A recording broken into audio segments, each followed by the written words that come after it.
But I'm going to tell you something. I know what I'm talking about. We live in a time, and I believe there's probably more of this stuff that goes on than we realize. And I'll say this, if it's hurting our churches, then you got a preacher that's going to make sure he's going to sniff it out.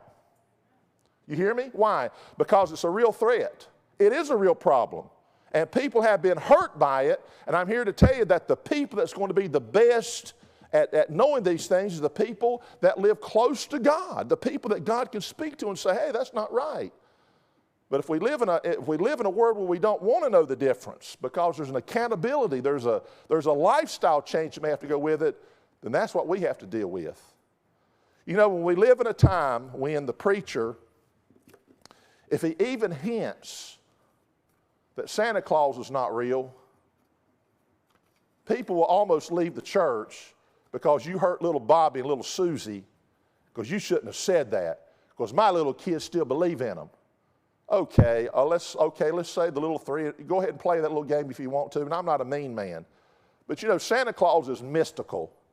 That's magic.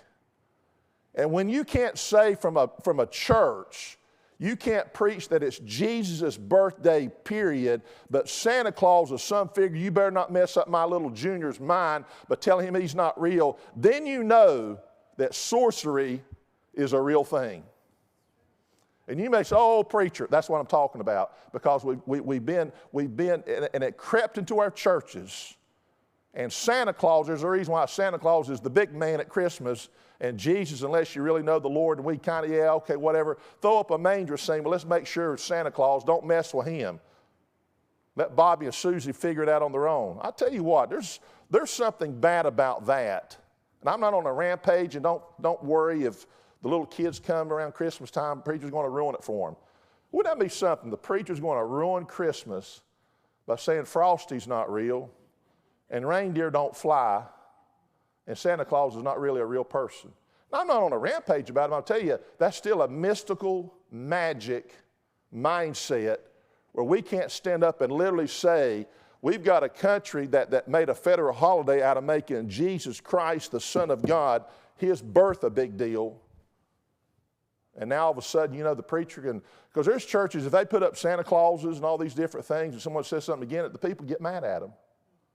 That's a shame. I think it's a shame.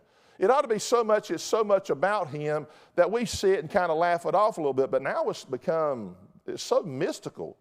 Hey, how about little elf on the shelf? Oh man, don't mess that up. My little kids love little elf on the shelf.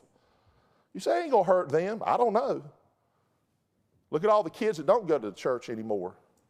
Look how all the magical things that have been moved into things. Magic, magic, magic. Ooh, magic, magic. Magic is of the devil, folks. God doesn't use magic. He doesn't use magic. He's God. And he speaks through his holy word. And I know this can rattle us a little bit because we go, oh, preacher, you're messing with something that's just too, I know, but it's in the Bible. And maybe we need to hear these things. Because if we truly love God and we're going to navigate through a world, I'm going to tell you, if we're not careful, we become so ineffective because the world says, you better stay in this box and you better say this and not say that. And before you know, all we are is just a people that's got our little clique, but we're not really effective in a world to say, hey, Jesus Christ is the one coming.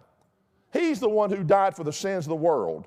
He's the one who has the gift of life. Hey, you better watch out. You better not cry. You better not pout. I'm telling you why Santa Claus is coming to town.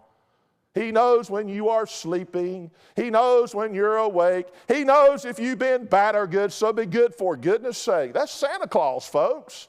Hey, I thought that was his department. That's Jesus.